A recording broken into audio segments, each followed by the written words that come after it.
시편 139편 13절에서 24절. 주께서 내 내장을 지으시며 나의 모태에서 나를 만드셨나이다. 139편은 130 상, 하반절과 상반절로 나누어져 있는데 어제 상반절 묵상했고 오늘 하반절 묵상합니다. 어제는 하나님이 우리를 압니다. 그래서 우리가 어디를 숨어도 다 압니다. 땅 끝에 가도 바다 끝에 가도 하늘 꼭대기에 가도 어디를 가든지 하나님은 아십니다. 그 아는데 어쨌다고 하나님은 아시기 때문에 내가 어려움을 당하고 고통을 당할 때 다 알고 그냥 두시지 않는다. 그 말입니다. 알고 있는데 점점 아프게 하고 힘들게 하고 죽게 놔두고 이러는 게 아니고 왜 그래요? 하나님은 우리 하나님이니까 우리 아버지니까 우리를 만드신 분이니까 만들어 놓고 고통을 주려고 하는 게 어디 있습니까? 그래서 항상 빛으로 말씀으로 그리고 선한 것으로 우리에게 계시는 하나님이라는 것을 말하면서 그게 어디 가든지 나를 안다. 뭐 어떻게 아는지 아픈지도 알고 괴로워하는지도 알고 외로워하는지도 알고 쓸쓸해하는 줄 알고 마음이 갑자기 우울해지는데 원인을 알 수가 없습니다. 누구 탓도 아니고 그냥 우울합니다. 그럴 때 그게 원수라는 사실을 알게 되면 하나님이 지켜준다는 사실을 알게 됩니다. 근데 그 원수인지 모르면은 그만 나는 왜 이럴까? 이러면서 사는 것보다 죽는 게 낫다. 이러면서 죽어버리는 거죠. 그러니까 우리는 그, 어, 죽음이 이 제일 마지막 원수인데 죽으면 아예 딱 떼놓고 기껏해야 화 안 내는 거 그것만 가지고도 참 도움이 된다. 하나님 말씀 듣고 읽고 외우고 하면서 우리가 화를 내야 되는 게 아니구나 하는 걸 그것만 알아도 예수 믿는데 헐등이 가치가 있습니다. 그러나 그런 정도는 다른 종교에도 있어요. 그렇게 화 안 내고 착하게 살면 나중에 극락 간다. 이런 요 정도는 할 수 있어요. 그러나 예수님은 오늘 얘기하는 거는 종교적인 차원 얘기가 많지만 그러나 그중에서 종교적인 차원 속에서 이 금띠와 같은 그 맥이 하나가 있는데 그 맥을 딱 읽어보면 다윗이 지금 죽지 않는다는 것을 믿고 있었다는 사실을 알게 됩니다. 그 이외에 그걸 못 찾으면 다른 종교나 마찬가지예요. 오늘 읽은 거. 그러면 하나님이 우리에게 우리하고의 관계가 아버지 관계가 아니고 하나님 관계가 아니고 그냥 신으로서 우리보다 전지전능하시고 다 아시는 분으로서 자기 마음대로 하시는 분. 그래서 나는 그게 마음에 안 드는 분. 그게 돼버린 거예요. 신을 섬기는 건 어쩔 수 없이 내가 힘이 약하니까 섬기긴 하지만 음, 마음에 안 든다. 나는 왜 이렇게 만들어 놨냐? 이렇게 생각하는 것이 일반적인 사람입니다. 그러나 하나님의 아들이라고 생각하고 하나님이 나의 편이라고 생각하면 그런 생각을 못하죠. 놀라운 말씀이 들어있는 거예요.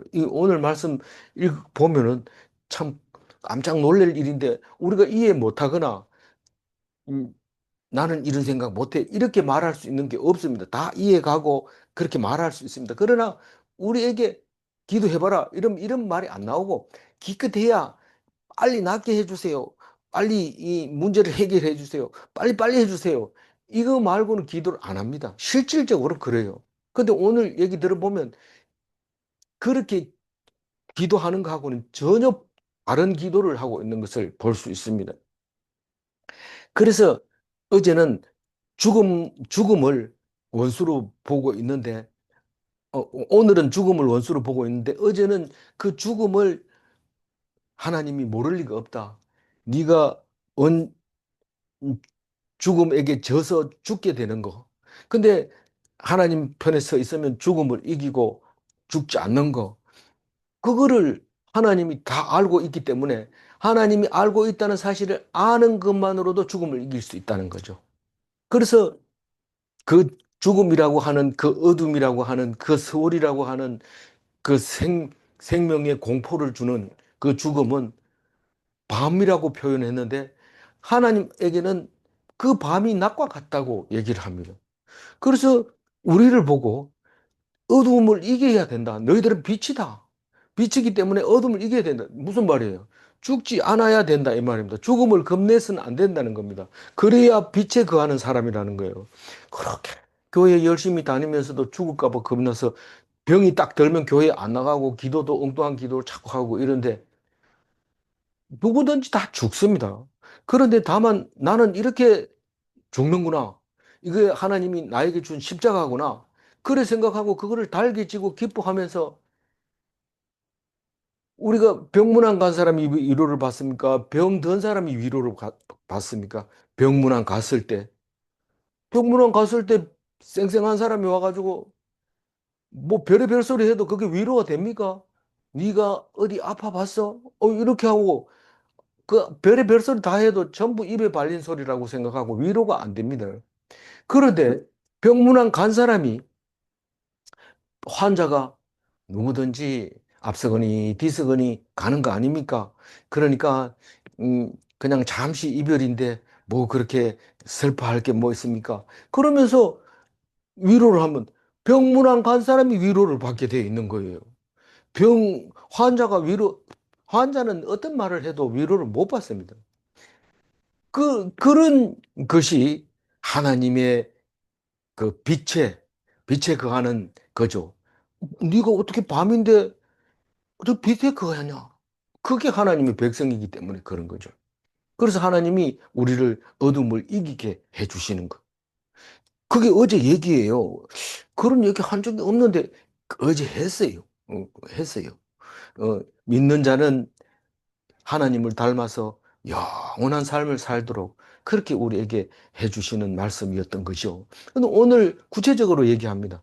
네가 안 죽어야 되고 죽으면 안 되는 이유에 대해서 얘기를 하는데 그걸 얘기하려면은 탄생부터 얘기를 해야 됩니다. 이스라엘 백성이 하나님의 특별한 거룩한 백성이라고 얘기할 때 반드시 출애굽 이야기를 해야 됩니다.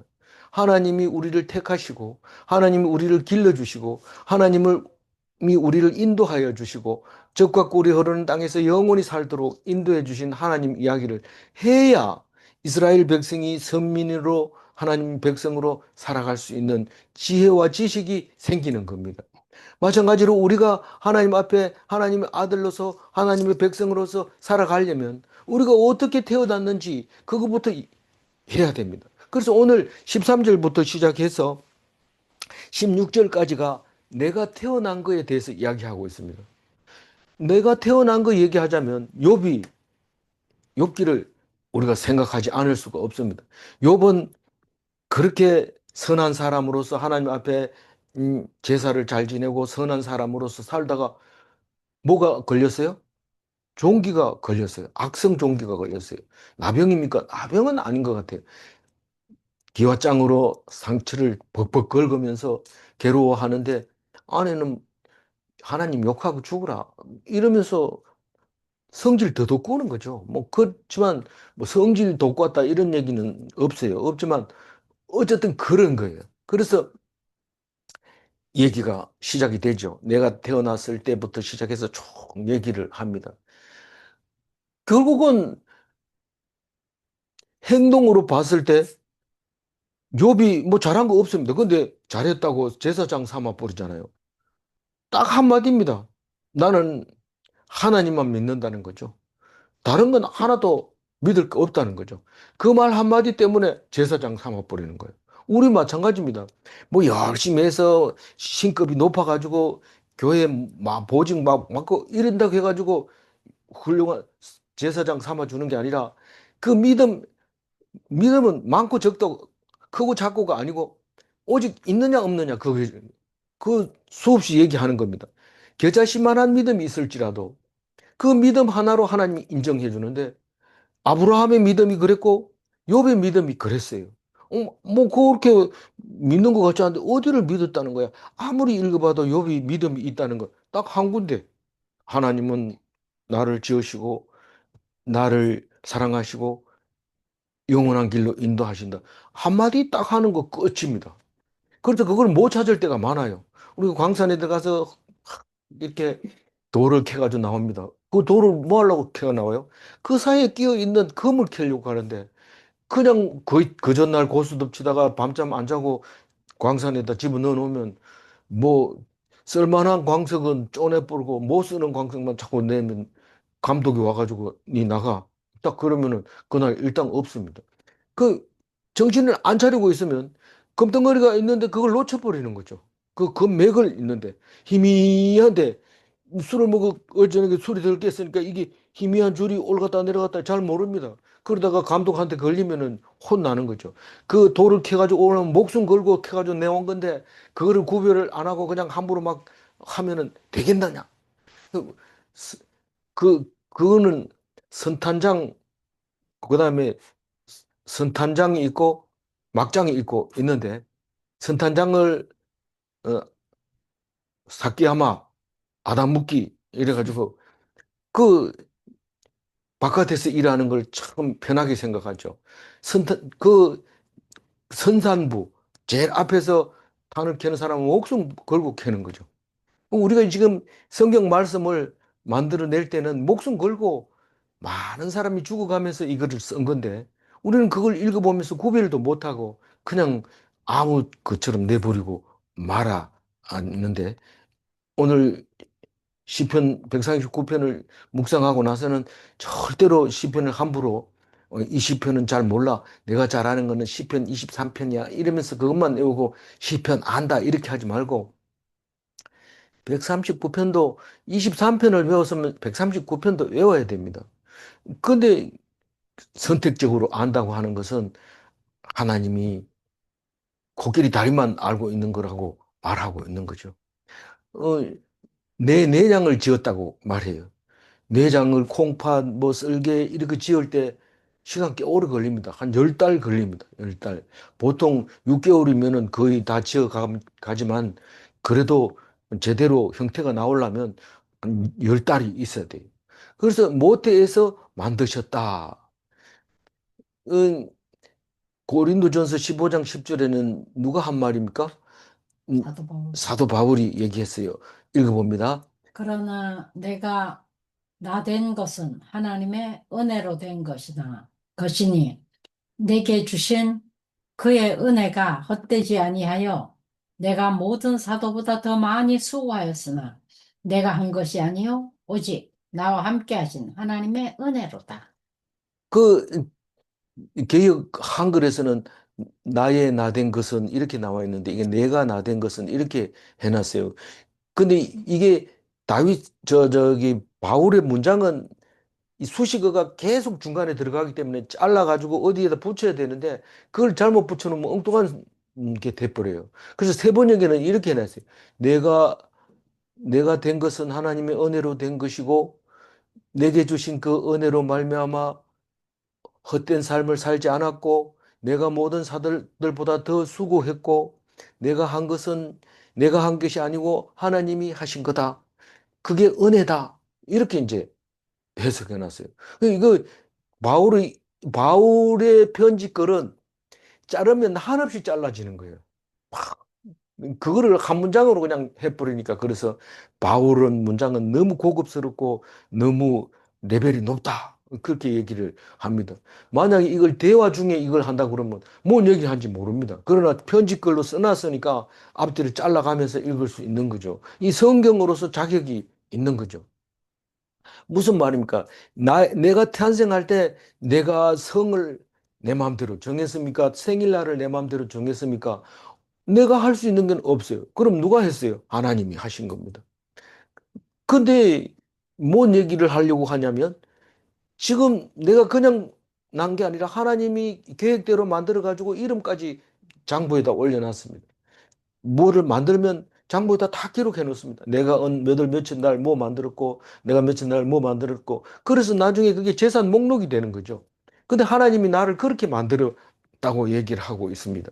모태에서 만들었다라고 모태라고 하는 것은 우리가 알지 못하면 뱃속을 들여다볼 수 있는 요즘은 뭐 이 저기 그 음, MRI.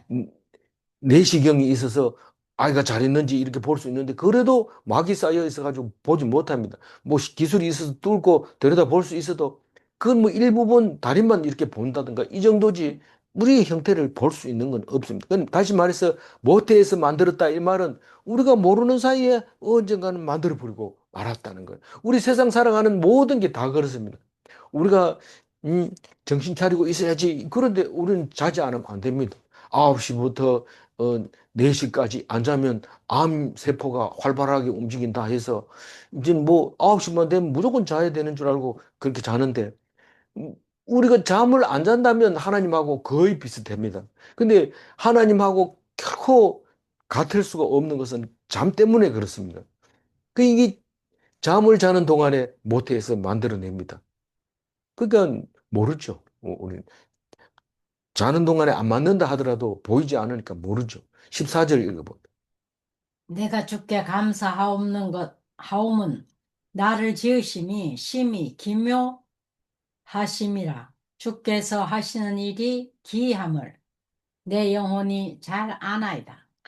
그 옛날에는 개역 한글에는 신묘막측한 일이라고 얘기하고 있어요. 기묘한 하심이라 이 말을 신묘막측했다 이런데 이제는 그 말을 안 쓰고 기묘하심이라 이렇게 했는데 뭐가요?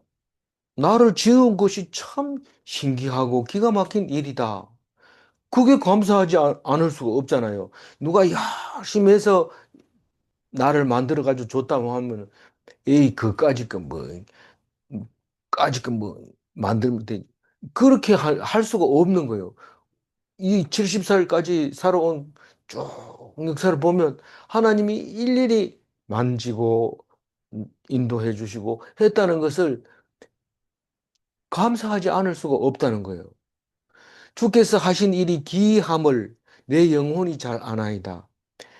우리는 일일이 말하라 그러면 말을 못해요. 그러나 내 영혼만큼은 분명히 하나님이 하셨다는 것을 마음속으로 알고 있습니다. 영혼 말고 입으로 영혼대로 말을 못합니다. 그럼 만약에 사람들하고 대화를 하다가 네 아버지가 누구나 이러면 아버지 이름을 대야지 우리 아버지는 하나님이다 이러면은 사람들이 그 대화가 됩니까? 근데 내 영혼은 그 얘기를 하는 거예요. 내 영혼은 하나님이시다.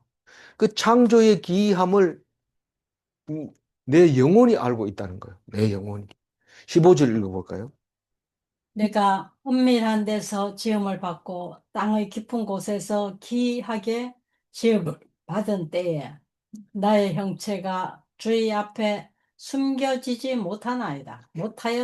이 뱃속에서 지음을 받을 때 은밀한 곳이고 뱃속에서 지음 받을 때 땅의 깊은 곳에서 지음을 기이하게 지음을 받은 때라고 말할 수 있습니다.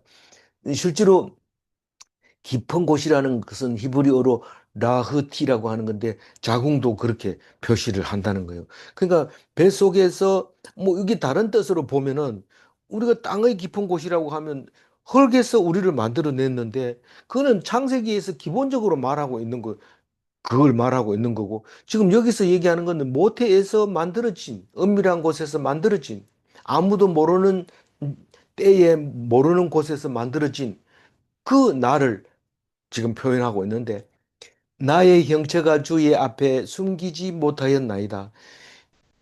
지금 뱃속에서 자라고 있는 아이가 이게 뭐 감쪽같이 없어졌다. 뭐 그럴 수도 있어요. 감쪽같이 없어질 수도 있어요. 그렇지만 지금 이 다윗은 없어지지 않았잖아요.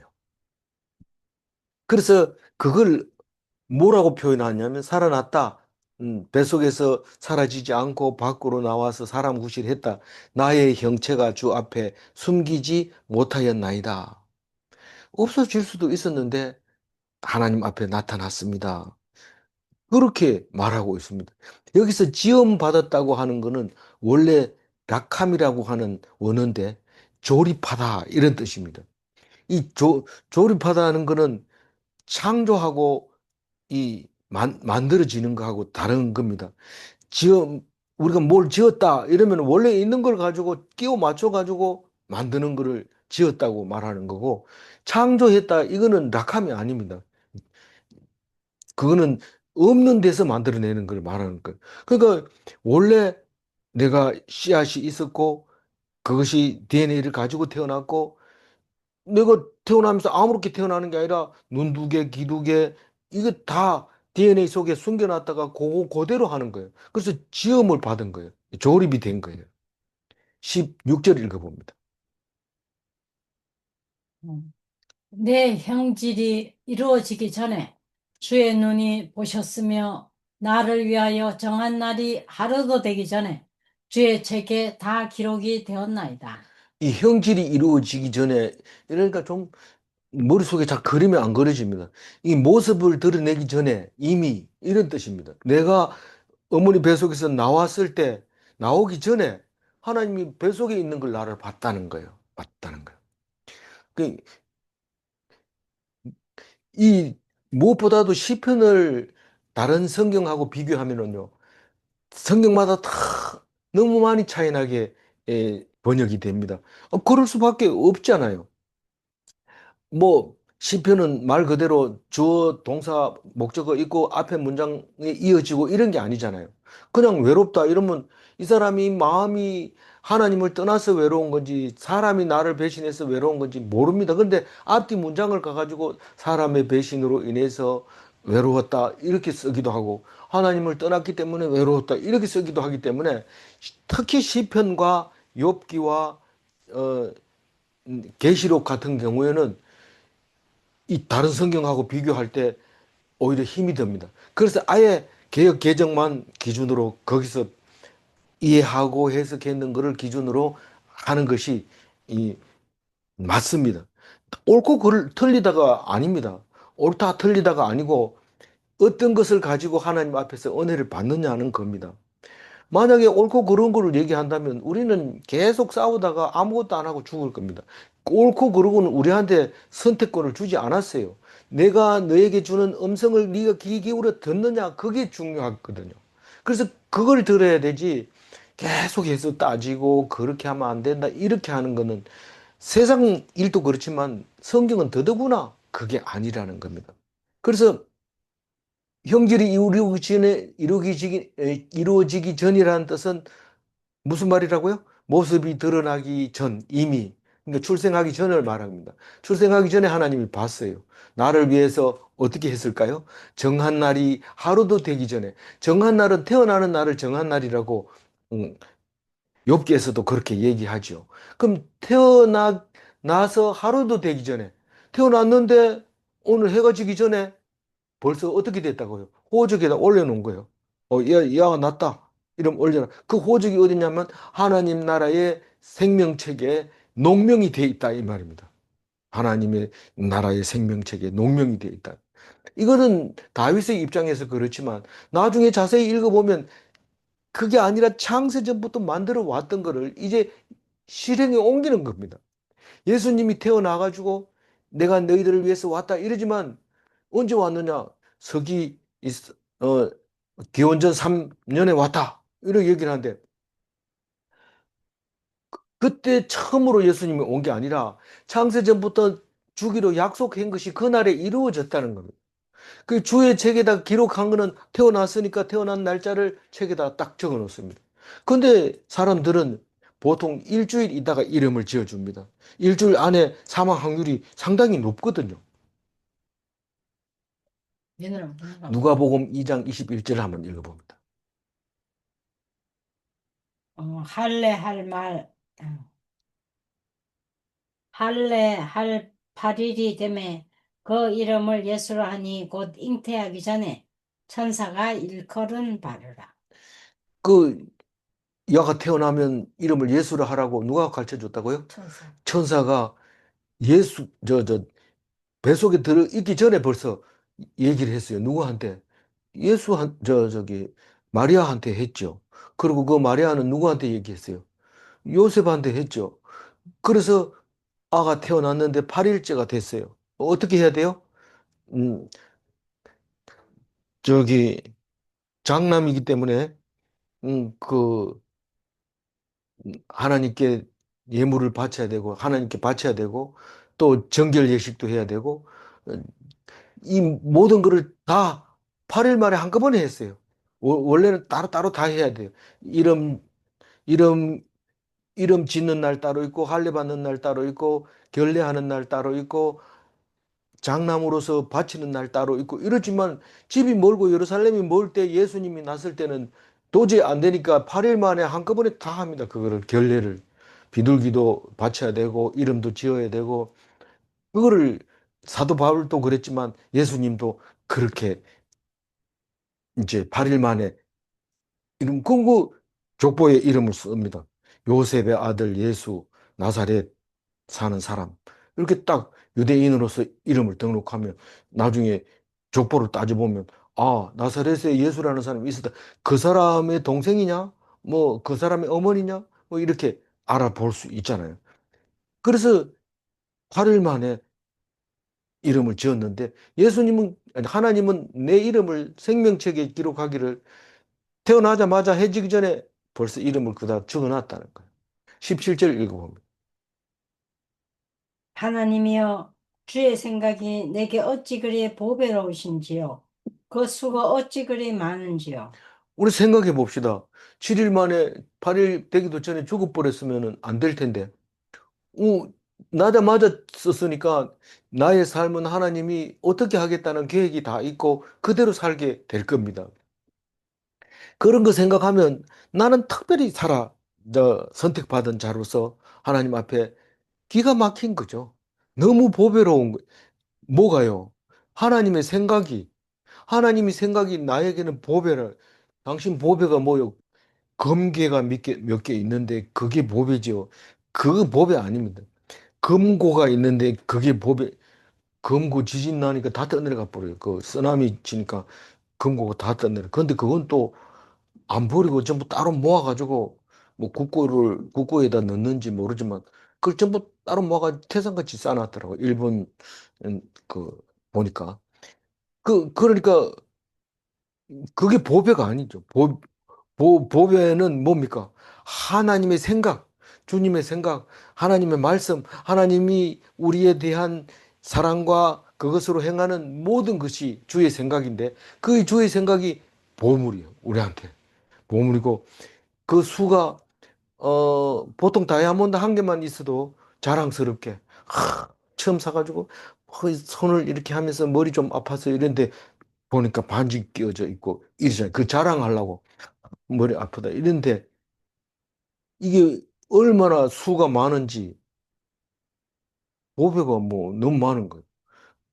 그래가지고 몸뚱아리가 보배다 이래가지고 60kg 나가면은 금덩어리 60kg 하고 가치가 같다 뭐 이런 얘기하는 사람도 있는데 그래서 많이 먹어야지 보배가 되지 뭐 이런 얘기하는 사람도 있는데 뭐 그거는 그냥 어, 강조하는 얘기고 18절 읽어봅니다.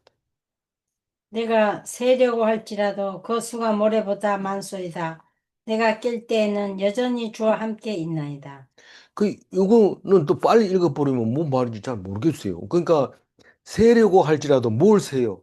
내가 받은 보배, 하나님의 생각을 일일이 세보면 생각이 보배를 했으니까 하나님의 생각을 일일이 세봅니다. 뭐 십계명부터 세보는 거죠. 다른 신을 섬기지 마라, 뭐 망령되이 이끌지 마라 이런 거를 쭉 세보면 그게 다 보물이에요. 다른 사람들은 막 막으로 막 죽이지만 이 하나님의 이름을 함부로 부르면 안 된다는 걸 알고 있는 게 보배예요. 그런데 다른 사람은 그거 없으니까 천박해 보여요. 그런데 하나님 말씀을 딱 가지고 있으니까 귀하게 보이고 멋있어 보이고 가치 있어 보이는 거죠. 그거를 일일이 세 봅니다. 십계명도 보물이고 보배고 뭐 보배가 너무 많은 거예요.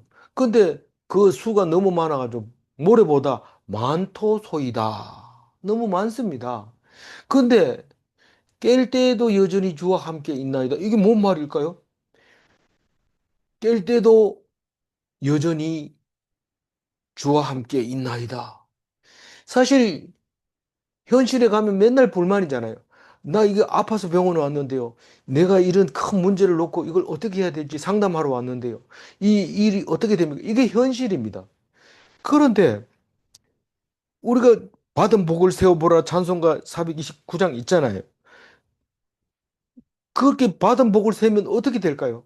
항상 기쁘고 너무 감사한 거예요. 셀 때마다. 하나님 주신 복을 세울 때마다 기쁘고 감사하고 그게 복이라는 거예요. 근데 그거는 사실상 환상 속에서 하는 거예요. 현실은 그렇지 않아요. 괴롭고 힘들고 밉고 원망스럽고 짜증나고 그게 현실인 거예요. 그러면 깰 때라는 뜻은 환상이 아닌 현실에서 하나님이 함께 하신다는 것은 나에게 은혜가 충만하다는 거예요. 그러니까 우리가 일반적으로 받은 복을 세어보라 찬송을 한다면 그것은 현실적이지 못하고 야 정신 차려 지금 이러면 맞다 그거 빨리 해야지 찬송 부르다 말고 가는 게 그게 현실적인 거예요.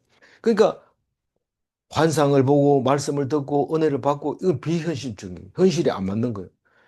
지금 2시에 예배 드리는 사람들 할 일이 없는 사람들이 어쩔 수 없이 드리는 거지. 진짜 제정신으로 드리겠냐?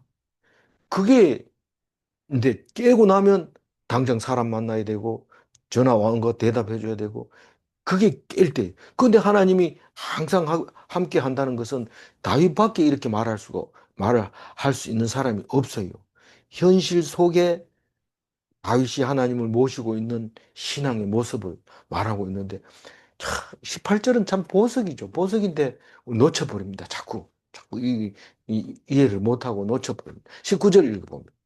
하나님이여 주께서 반드시 악인을 죽이시리이다. 피 흘리기를 즐기는 자들아 나를 떠날지어다. 이제 이 19절 얘기는 주의 원수에 대해서 얘기하고 있는데 이게 결국은 죽음하고 연결된 마지막 원수는 죽음이기 때문에 그 죽음 직전의 이야기를 19절에 하고 있는데 악인은 죽여야 된다. 그게 기본 원칙입니다. 그래서 해렘하라, 싹죽여라, 괴멸시켜라 이건 악인을 말하는 거지 하나님 편에 서 있는 사람은 그렇게 하라는 거 아닙니다. 하나님 편에 서 있는 건 다 동족입니다. 동족끼리는 이자도 안 받고 돈을 빌려주는데 어떻게 그거를 씨를 말리고 음, 여, 여자와 아이도 죽이고 쓰는 물건까지 짐승까지 다 죽입니까? 악하기 때문에 죽이는 거예요. 악인이기 때문에 죽이는 거기 때문에 남겨놓으면 안 됩니다. 그런데 그래서 반드시 악인을 죽이시리이다. 이 말은 창세전부터 다윗까지 생각이 한결같은 말입니다. 악인은 죽여야 되고 죽어야 되고 하나님이 반드시 죽이고 그리고 예수님이 오시고 나서 지금까지도 역시 악인은 죽여야 된다. 반드시 죽여야 된다. 그래서 다 죽는 거예요. 사람처럼 죽지 마라. 이 말은 악인이 되지 마라. 이 말입니다. 악인이 안 되면 안 죽습니다. 죄가 없으면 죽는 것 같아도 안 죽이고 다시 살립니다. 그거는 그 원칙을 벗어나서는 기독교가 존재할 수 없습니다. 그 원칙이 딱 서고 난 다음에 그 다음에 읽어야지 말씀이 되고 은혜가 되고 사랑이 생기고 음, 능력이 생기고 힘이 생기는 거죠. 그래서 피 흘리기를 절개하는 자들아 나를 떠날지어다 할 때 피를 흘린다는 뜻은 악한 사람을 말하고 있는 겁니다. 뭐 꼭 피를 칠칠 흘려야 되느냐? 그게 악한 사람이냐? 피 안 흘리니까 나 아니다. 그게 아니고 악인을 그렇게 표현하고 있는 겁니다. 그래서 악인을 피를 흘리는 사람을 누가 징벌을 합니까? 주로 악한 사람이 징벌을 합니다. 왜 그게 뭐 착한 사람을 사용해서 악한 사람을 벌 주면 안 됩니까? 악한 사람을 악한 사람을 사용해서 악한 사람을 벌을 받습니다. 근데 이 악한 사람이 왜 악한 사람이 벌 주는 도구로 사용되지냐면 이미 그 사람은 하나님의 말씀을 모르기 때문에 결국은 또 피를 흘리게 됩니다. 그러니까 피를 흘린다는 것은 내 몫이 아니고 하나님 겁니다. 그게 피 흘리는 걸 내가 직접 한다면 그건 악인입니다. 악인. 네?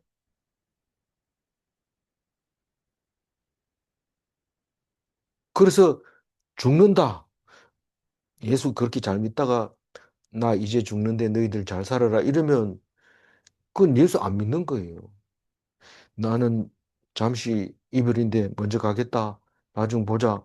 이러면 하나님 백성이죠. 뭐 그냥 교회만 다닌다고 교인이 아니고요. 믿음이 있어야 되는 거죠. 20절 그들이 주를 대하여 악하게 말하며 또 말하며 주의 원수들이 주의 이름으로 헛되이 맹세하나이다. 그 악인들은 대표적인 게 악한 말을 하는 거예요. 근데 악한 말이 뭔데 주의 이름을 망령되이 부르는 것도 악한 말인데 이 망령되이 부른다는 것은 주의 이름으로 헛되이 맹세하는 거예요. 내가 하나님 앞에서 얘기하는데 이러면서 거짓말하고 있는 거예요. 그게 원수들이라는 거예요. 그게 하나님의 원수고 나의 원수고 그게 주의 생각이고 반드시 죽어야 할 사람이라는 거죠. 무슨 말입니까? 헛되이 맹세한다는 것은 믿는 척하고 하나님 이름을 부르는 그런 걸 말하고 있는 겁니다.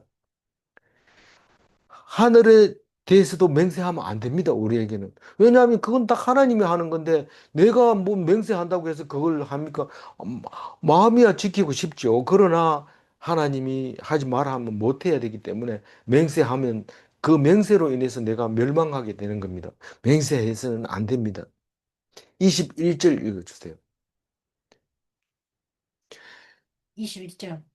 여호와여, 내가 주를 미워하는 자들을 미워하지 아니하오며 주를 치러 일어나는 자들을 미워하지 아니하나이까.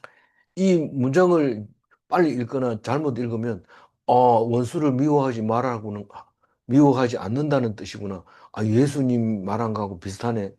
예수님을 사랑하라는 뜻인가? 이게 아니고 자세히 읽어보면 주를 미워하는 자를 내가 미워한다는 거예요. 주를 치러 일어나는 자들 내가 미워한다는 거예요. 안 미워할 수 없다는 겁니다. 그게. 그러니까 그 원수라고 하는 것은 미운 사람이 원수예요. 미운 사람이 원수예요. 그러면 제가 자세히 설명 안 해도 원수가 누군지 알죠? 그래서 옛날부터 남편을 저 원수 또 오늘 술 먹고 들어온다. 이게 원수라고 하잖아요. 밉다는 뜻이잖아요. 그게 지금 똑같은 말이에요. 그런데 좀 좋은 말 쓰면 안 됩니까? 이 머릿속에 들은 게 없는데 좋은 말을 어떻게 써요? 그 하나님이 나의 동반자로 주신 분, 그분을 통해서 내 인격을 시험하고 있는데 오늘 이 시험이라는 단어가 나오지요. 23절에 나옵니다. 시험이라는 단어가 나옵니다. 하나님이여 나를 살피사 내 마음을 아시며 나를 시험하사 내 뜻을 아옵소서. 그 22절도 아직 안 읽었어요. 근데 그 내가 주를 미워하는 자를 미워하고 주를 치러 일어나는 자들을 미워하는데 22절 읽어보세요. 내가 그들을 심히 미워하니 그들은 나의 원수들이니이다. 그러니까 내가 미워하는 것이 나의 원수인데 하나님이 미워 그 하나님도 여전히 그렇게 미워하는 거다.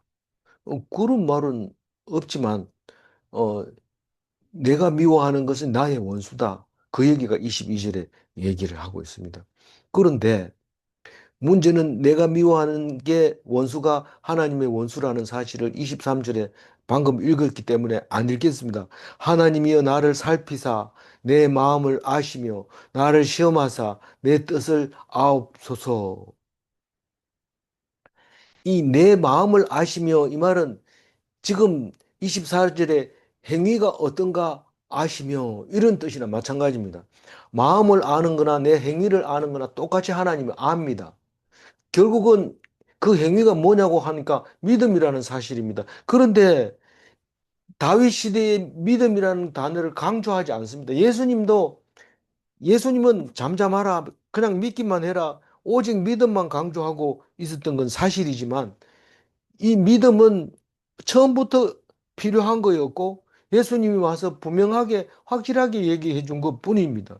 다시 말해서 내 마음을 아시며 이 말은 내가 하나님 편이고 하나님이 나를 사랑하신다는 것을 알고 있는 그 마음을 하나님이 알고 있지 않느냐 이 말입니다. 그런데 어떻게 알 수 있을까요? 시험을 통해서 나를 시험하사 내 뜻을 아옵소서. 시험이 뭡니까? 환란입니다. 환란. 고통을 통해서 어려움을 통해서 내 뜻을 알게 알아달라고 얘기를 하고 있습니다. 우리가 고통이 없이는 어 그 환란 하나님이 우리 마음을 모릅니까? 알지만 나를 시험해 보라고. 내가 하나님을 믿지 않는지. 그래가지고 내 뜻을 알아달라고 얘기합니다. 사도행전 13장 22절 한번 읽어볼까요? 패하시고 다윗을 왕으로 세우시고 정언하여 이르시되 내가 이새의 아들 다윗을 만나니 내 마음에 맞는 사람이라 내 뜻이 다 이루리라 하시고 뭐 이런 내용인데 이게 뭐냐면 사도 바울이 처음 1차 전도 여행을 갔을 때 저기 비시디아 안디옥에서 되돌아옵니다. 근데 비시디아 안디옥에 가서 첫 설교를 한 게 이 얘기를 하고 있습니다. 사도 사울이라고 하는 왕을 너희들이 원해서 세웠는데 그래서 그 사울은 마음에 안 들어서 패하고 다윗은 내 마음에 합하기 때문에 맞는 사람이기 때문에 내가 다윗을 세워서 영원히 내 뜻을 이루겠다고 하는 설교 내용에 들어 있는 겁니다. 그러니까 다윗은 하나님 마음에 합한 사람, 다시 말해서 믿음이 있는 사람이에요. 어려운 고난을 당할수록 하나님만 의지했던 사람이라는 거죠. 그래서 그 하나님이 아시는데 시험을 통해서 환란을 통해서 마음을 드러내고 하나님이 알게 해 주신 거죠. 24절 읽어 주세요. 내게 무슨 악한 행위가 있나 보시고 나를 영원한 길로 인도하소서. 이 악한 행위라고 하는 게 신약에서 수없이 들어보지만 악한 행위라는 게 불신을 말하고 있는 겁니다. 불신. 그 믿음으로 영생의 길로 인도해 달라고 얘기하는 겁니다. 24절 얘기가 그런 말이에요. 그래서 오직 믿음으로 영생할 수 있다는 말입니다. 그러니까 24절 얘기는 굉장한 말인데 이 한번 쭉 읽어가지고는 느낌이 안 오니까 마음속으로 못 내려, 심장으로 못 내려가는 거예요. 그래서 시간이 필요해요. 읽으려면 내게 무슨 악한 행위가 있나 보시고 하나님을 불신하거나 의심하거나 이런 행위가 있나 보시고 없으면 영원한 길로 인도해 달라고 얘기하는데 자신이 있는 거죠. 나는 하나님만 의지하고 조금 더 부족함이 없습니다. 나는 하나님 죽이면 죽고 살리면 살고 하나님 나를 길러준 것도 알고 나를 모든 원수를 이긴 것도 알고 마지막 원수를 죽음까지도 이길 거라고 믿습니다. 그 행위를 본 겁니다. 그러면 영원한 길로 갑니다. 그 얘기가 예수님한테서 와서 비로소 24절이 이루어지는 것이죠. 다시 한번 24절 읽고 마무리하겠습니다. 내게 무슨 악한 행위가 있나 보시고 나를 영원한 길로 인도하소서. 믿음은 시험을 통하여 알 수 있습니다. 원수로 시험합니다. 다시 말해서 환란은 원수를 통해서 환란을 준다 이 말입니다. 그 환란을 통해서 시험하게 되고 시험을 통해서 믿음을 알게 됩니다. 그 믿음이 행위입니다. 질문합니다. 원수를 완전히 멸해야 하는 것입니까? 원수는 살려두면 안 돼요. 멸해야 됩니다. 그게 기본 원칙이 돼야 됩니다. 그거 안 되고는 원수도 뭐 생명인데 좀 살려두면 안 됩니까? 그러면 예수 믿을 필요가 없어요. 그냥 선하게 착하게 도덕적으로 살면 돼요. 질문 2. 의인은 원수로 인하여 인정받습니까? 의인이 있는데 그 의인인지 아닌지는 천상 원수가 있어야 돼요. 그래서 인정을 받습니다. 그래서 예수님이 원수를 사랑하라 이렇게 말하는 겁니다. 원수는 싹 죽여야 되는데 뭐 어떻게 사랑합니까? 현실적으로는 불가능합니다. 원수를 다 죽일 수가 없습니다. 미워할 수가 없습니다. 그리고 그 권한을 나에게 준 게 아니라 하나님이 갖고 있기 때문에 결국은 원수를 통해서 나를 높이 들기 때문에 원수를 사랑해야 합니다. 그게 예수님의 원수 사랑입니다. 그 원수가 누군데요? 분노와 시기와 우울과 죽음, 이런 것들이 다 원수입니다. 그걸 사랑해야 된대요. 나는 왜 이렇게 우울하게 만듭니까? 차라리 죽여주세요. 그거는 원수를 사랑하는 게 아니고, 내가 그걸 통해서 하나님 말씀이 얼마나 기쁘고 감사하고, 그런지 모른다. 그래서 우울증이 치료가 되고, 시기심이 돌아가가지고, 그 동정심으로 바뀌고, 분노가 가라앉고, 은혜가 되고, 그런 걸 원수를 사랑하는 게 그거죠. 원수를 친히 알고 믿고 하나님 앞에서 복받는 그리스도인이 되시기를 바랍니다. 기도하겠습니다. 하나님 감사합니다. 오늘 시편 139편을 묵상하면서 다윗의 신앙을 생각합니다.